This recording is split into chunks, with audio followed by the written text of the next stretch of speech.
My name is Emma. I was 22 and desperately needed a job.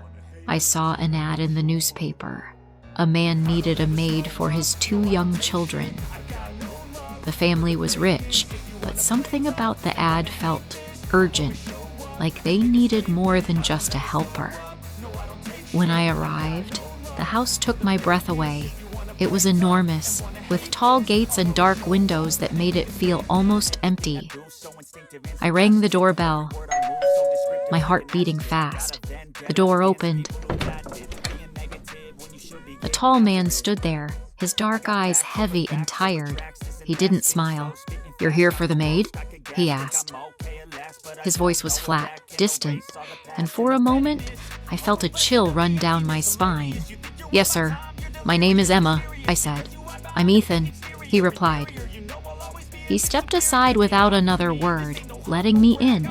As I walked through the grand hall, I noticed the silence. No laughter, no sounds of life. Only the faint echo of my footsteps on the marble floor. Faded photographs lined the walls, pictures of a woman who never smiled, her face always serious, like a sad queen watching over the house. I heard faint footsteps upstairs. Then silence. The house felt like it was holding its breath. I realized this job might be harder than I thought. When I finally met the children, twins about 7 years old, I understood even more. Liam and Sophie were quiet, not just shy. They barely spoke at all. They watched me with wide, cautious eyes, as if they were waiting to see if I would stay. "This is Emma," Ethan said. "She'll be your new maid." The children didn't respond. The house remained silent. And in that moment, I knew this job was about more than cleaning. It was about bringing life into a place that had forgotten how to live. I noticed a closed door at the end of the hall. Something about it made me curious and a little afraid. What was behind it? My new life began. I lived in a small room inside the big house. I cleaned, cooked, washed dishes, and looked after the children. Liam and Sophie were very quiet. I never heard them laugh. They missed their mother a lot. Ethan didn't talk about her often. He was very busy and spent most of his time in his office. He ate alone and rarely spoke. One evening, while tidying up the attic, I found a small dusty box.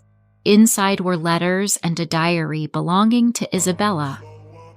Reading them, I learned about her loneliness in the house, how Ethan had buried his feelings in work, and how much he loved his children quietly.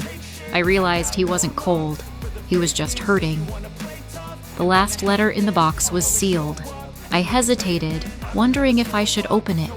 What secrets had Isabella left behind? Slowly, I noticed small changes in the children. One evening, Liam and Sophie were laughing as they drew pictures together.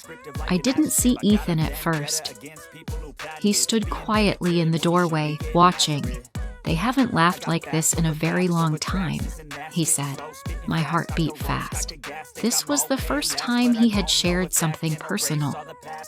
One Tuesday, a woman came to the house. She was well dressed. "I'm Clara," she said. "I'm Isabella's sister." Clara didn't like me. She watched everything I did. "You're too friendly with the children," she said. "They need rules, not just games." Later, she found me alone in the kitchen. I was washing dishes. "You think you can just walk in and take my sister's place?" she asked angrily. "No, of course not. I'm just the maid," I said quickly. She laughed. "Let me tell you a secret, little maid. This perfect family you see, it was never real. Ethan was never happy with my sister. He is cold. Isabella was lonely in this big house. Don't think you can make him happy. He cannot love." Her words hit me like a punch. Was Ethan really incapable of love? Could I ever belong here? Clara visited often. She tried to make me feel unimportant. Her words hurt, even if I ignored them. One afternoon, she said, "The children need a real mother, Ethan, not just a girl who plays games." I felt ashamed. I wanted to disappear. Then Ethan spoke. "Emma is very good to my children," he said. "She makes them happy. That is enough."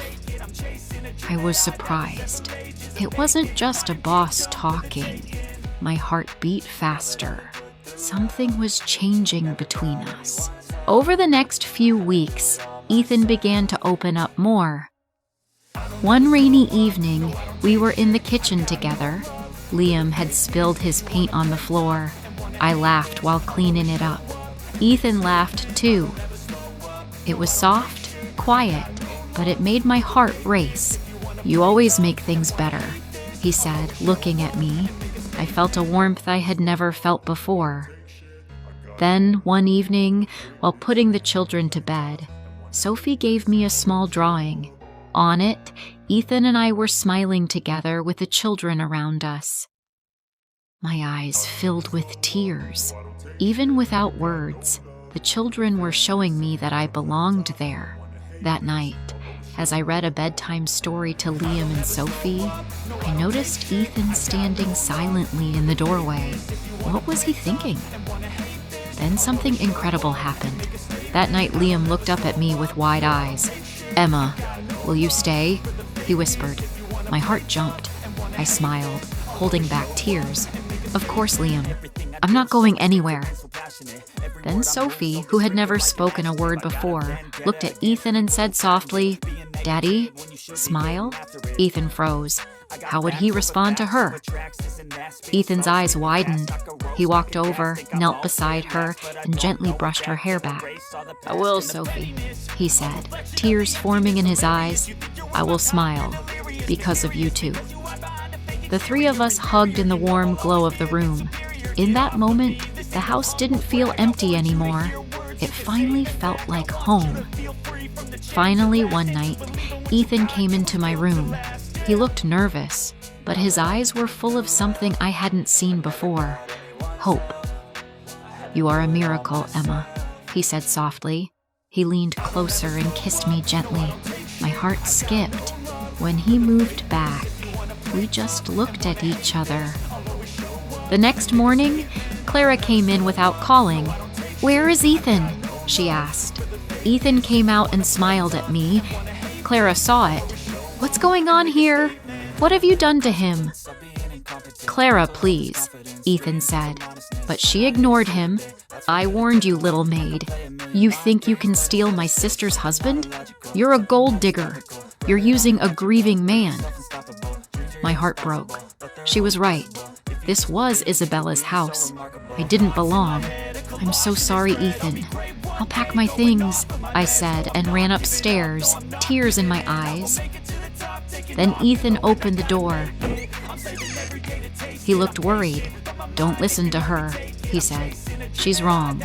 The only thing wrong was my life before you came. Please sit."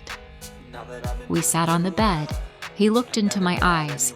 My marriage wasn't happy. Isabella and I were lonely. When she died, my world stopped. But then you came. You brought color into my life. You made me feel alive. The kiss wasn't a mistake. My only mistake was not saying how I felt. "Emma, I'm falling in love with you. Please don't leave. Let's build a real family together." 6 months passed. The house was no longer sad. It was filled with laughter. Clara didn't visit anymore. My old room was now a guest room. I shared the master bedroom with Ethan. He was no longer the sad man I first met. His eyes were full of love. I often pass by the closed door at the end of the hall. Inside are Isabella's belongings, but I never had the heart to step in. Some memories are too delicate to disturb. The sealed letter from Isabella still lies in the box, untouched. I never had the courage to open it. Some things I've learned are better left unread. One day, Ethan held my hand. "Are you happy, Emma?" he asked. I looked at our home, at the man beside me, and at the children I loved like my own. Yes, I said, more than I ever dreamed, more than I ever hoped. I came here as a maid looking for a job. Soon, I would be Ethan's wife. Love can grow in the most unexpected places. Kindness and patience can heal even the saddest hearts. If you liked this story, please like, comment, share, and subscribe.